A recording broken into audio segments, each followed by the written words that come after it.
Você já se perguntou por que ele trai, mas não vai embora? Por que escolhe outra pessoa, mas continua voltando para casa? Esse comportamento não é apenas falta de caráter. É um padrão inconsciente que revela algo muito mais profundo sobre a psique masculina e também sobre o que você permite que aconteça dentro de você. A infidelidade que se repete sem ruptura é um sintoma, e sintomas nunca são aleatórios. Eles são mensageiros do inconsciente. Quando um homem trai e permanece, ele não está apenas mentindo para você, ele está mentindo para si mesmo. E enquanto você tenta entender o comportamento dele, o verdadeiro chamado interior que você precisa ouvir é este. O que dentro de você ainda aceita ser escolhida pela metade. Este vídeo não é sobre julgar ninguém. É sobre trazer à luz aquilo que está na sombra, porque aquilo que você não conscientiza te domina.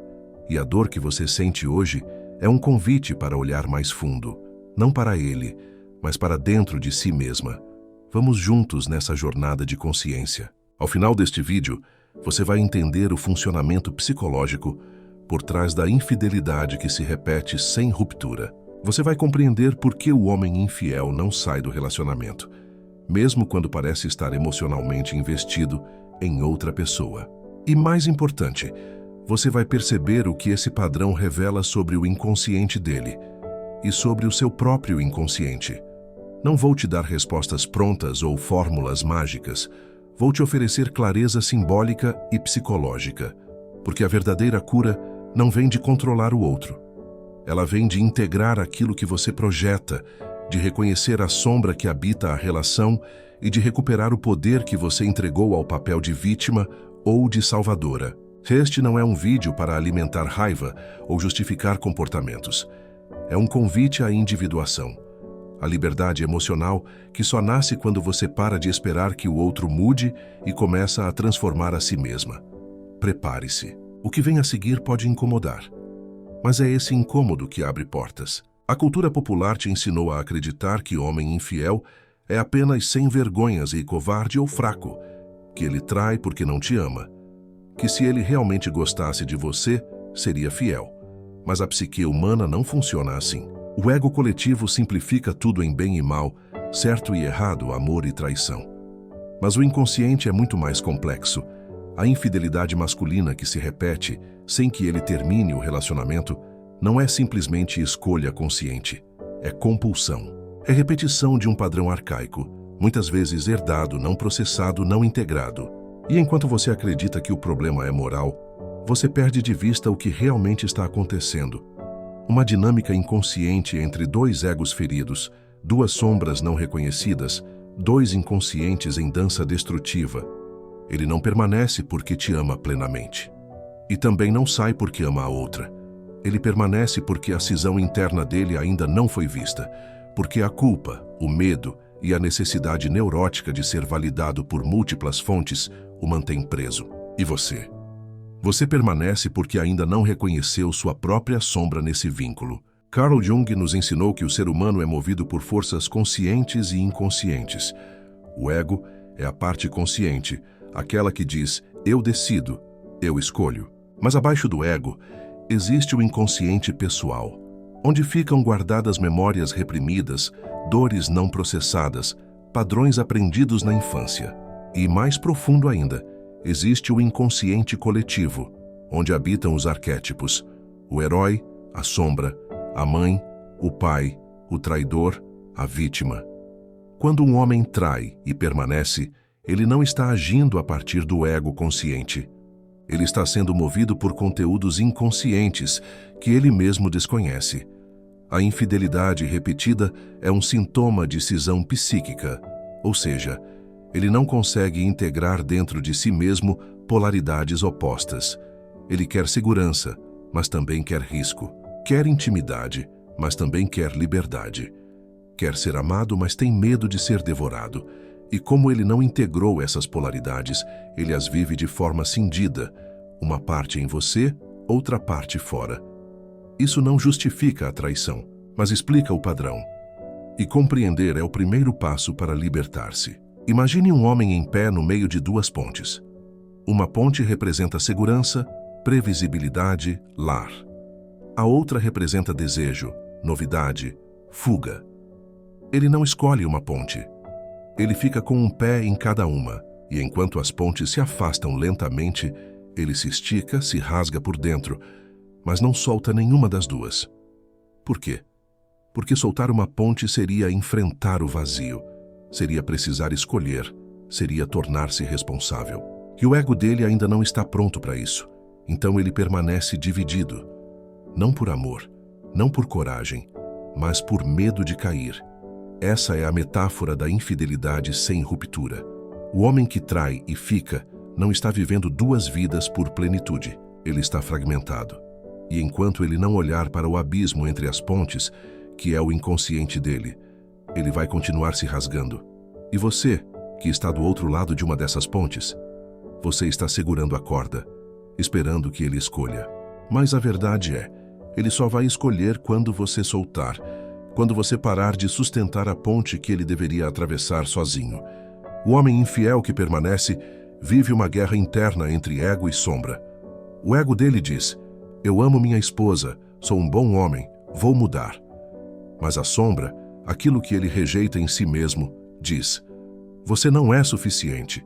Você precisa provar que ainda é desejado. Você tem medo de envelhecer, de perder potência, de ser esquecido. E como ele não reconhece a sombra, ele a projeta para fora. Ele busca em outra mulher aquilo que não consegue encontrar dentro de si: validação, juventude, liberdade, excitação. Mas a projeção é ilusória. O que ele busca fora só pode ser integrado dentro. E enquanto ele não faz esse trabalho interno, ele vai continuar traindo. Não porque você não é suficiente, mas porque ele não se sente suficiente. A infidelidade, nesse caso, é uma fuga do self. É um desvio da individuação. E você, ao permanecer nesse vínculo sem consciência, também está fugindo.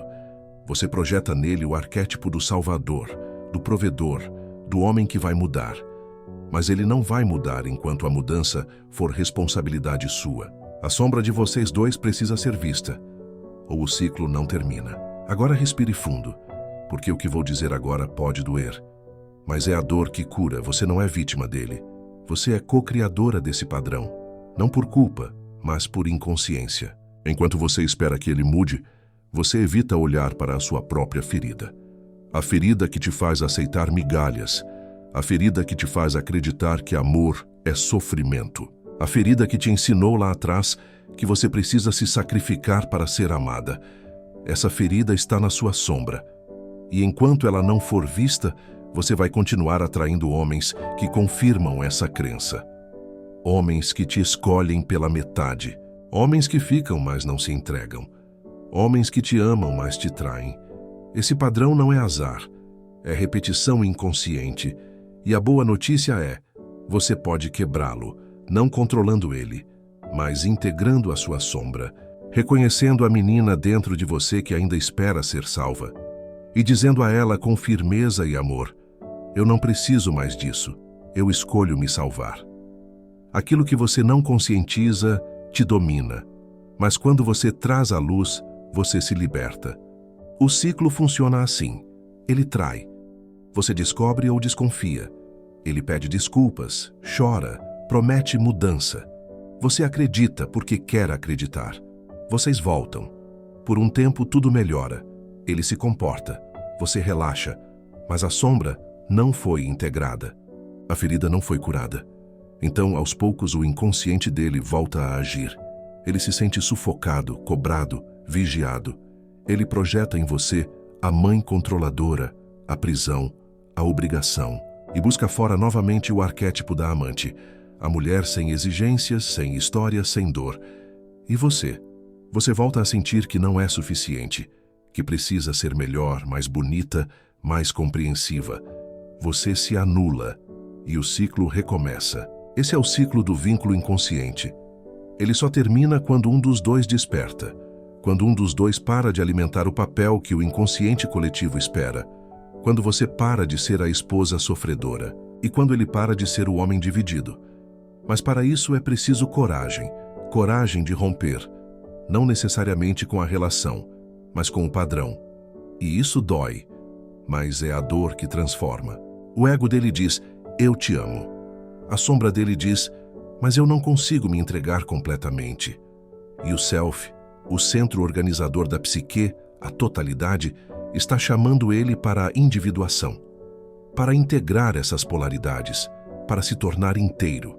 Mas ele resiste, porque individuação exige responsabilidade, exige olhar para o próprio vazio, e ele prefere a fuga. O ego de vocês dois quer o relacionamento, quer segurança, quer família, quer amor.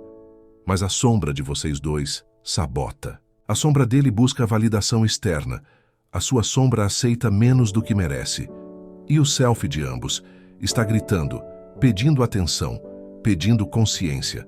O self não quer que você continue nesse sofrimento. O self quer que você se encontre, que você pare de buscar completude no outro, que você reconheça, você já é inteira. E quando você se reconhece inteira, você não aceita mais ser tratada como metade. Essa é a diferenciação. Ego quer manter, sombra sabota, self liberta. E o caminho é sempre o mesmo, trazer à consciência aquilo que está na sombra, olhar, nomear, integrar. Aqui está o alerta. Enquanto você espera que ele mude, você entrega seu poder. Enquanto você acredita que a solução está nele, você adia sua própria cura. A sombra não quer te ferir. Ela quer ser vista. E o caminho de individuação começa agora. Primeiro passo, reconheça sua sombra. Pergunte-se, o que em mim aceita ser escolhida pela metade? Segundo passo, retire suas projeções. Ele não é seu salvador, nem seu algoz. Ele é um espelho. Terceiro passo, estabeleça limites conscientes, não por raiva, mas por amor próprio. Quarto passo, responsabilize-se pela sua cura. Não espere que ele peça desculpas para você se libertar. Quinto passo, reconecte-se com seu self. Você é inteira, sempre foi. A individuação não é fácil, mas é libertadora, porque quando você para de fugir de si, você para de aceitar quem foge de você. Este é o chamado interior. Não é o chamado para odiar, nem para perdoar cegamente. É o chamado para despertar, para integrar, para se tornar quem você veio ser. Aquilo que você não conscientiza te domina. Mas agora você sabe. E saber é o primeiro passo para se libertar. Bem-vinda ao caminho. Bem-vinda ao chamado interior.